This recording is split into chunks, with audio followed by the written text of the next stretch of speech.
ئاوی ژێرزەوی لە پارێزگای هەولێر لە مەترسیەیەکی گەورەدایە بە شێوەیەک لە ماوەی 10 ساڵی ڕابردوودا 100% دابەزیوە. بۆ هەڵکەنینی بیرێکی ئاو لە ساڵی 1970 لە شاری هەولێر پێویستی بە تەنها 100 متر هەبووە، بەڵام لە ئیستادا پێویستی بە نزیکەی 450 تا 600 متر هەیە. هەروەک پێشووتر ساڵانە دابەزینی ئاوی ژێرزەوی لە پارێزگای هەولێر 50 بۆ 6 سانتیم بوو، بەڵام لە ئیستادا گەیشتووەتە 5 بۆ 6 متر.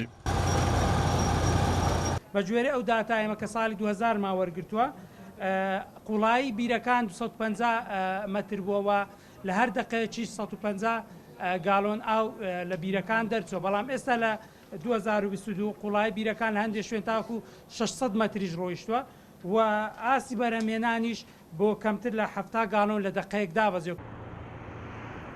مەترسیەکی دیکە لەسەر ئاوی ژێرزەوی پارێزگای هەولێر دروستکردنی ژمارەیەکی زۆری یەکەکانی نیشتەجێبوونە. بە شێوەیەک تا ساڵی 2025 بە جۆرەی ئامارێکی ڕێکخراوەکان 50,000 یەکەی نیشتەجێبوون دروست دەکرێت و دەکەوێتە بازاڕەوە کە هەموو ئەم یەکە نیشتەجێبوونانە پشت بە ئاوی ژێرزەوی دەبەستێت. مەترسیەکی دیکە ڕوبەڕووی هەولێرە بێتەوە لە قۆناغی داهاتوو ئەگەر ئاگدار نەبین ئەویش ئاوی ژێرزەویە لە هەولێرە. بۆیە لە هێڵی سەرەکی داخلبوونی هەولێر ئەگەر سەیری ئەو هێڵە سەرەکیانە بکەین بۆ نمونە جادە سەرەکیەکان لە یەک هێڵ لە ئێستا دەکە قسەکەین کە ئێمە لە ڕۆژانی داهاتووە داتەکەی بڵاوەکەینەوە وا بڕیار وایە 13,000 شقە لە یەک جادەی سەرەکی کە داخلی هەولێرە بێتە بازار کە ئەمە وەکوتم مەترسیە لەسەر ئاو، مەترسیە لەسەر ڕێگاوبانەکان، مەترسیە لەسەر ترافیک و کۆمەڵێک مەترسی دیکەی کۆمەڵایەتی بە دوای خۆیان هێنێ.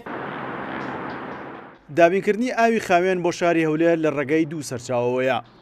پرۆژێ ئاوی ئیفراز کە 40 لە سەتای ئاوی خواردنەوەی هەولێر دابین دەکات، 60% دیکەی ئاوی خواردنەوەی هەولێر لە ڕێگەی بیرەکانەوە دەبێت کە لە ئیسادا نزیکەی 1240 بیر هەیە لە شاری هەولێر.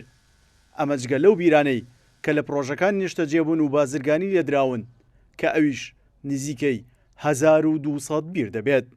سیروان حوسێن، کورتسات نیوز، هەولێر.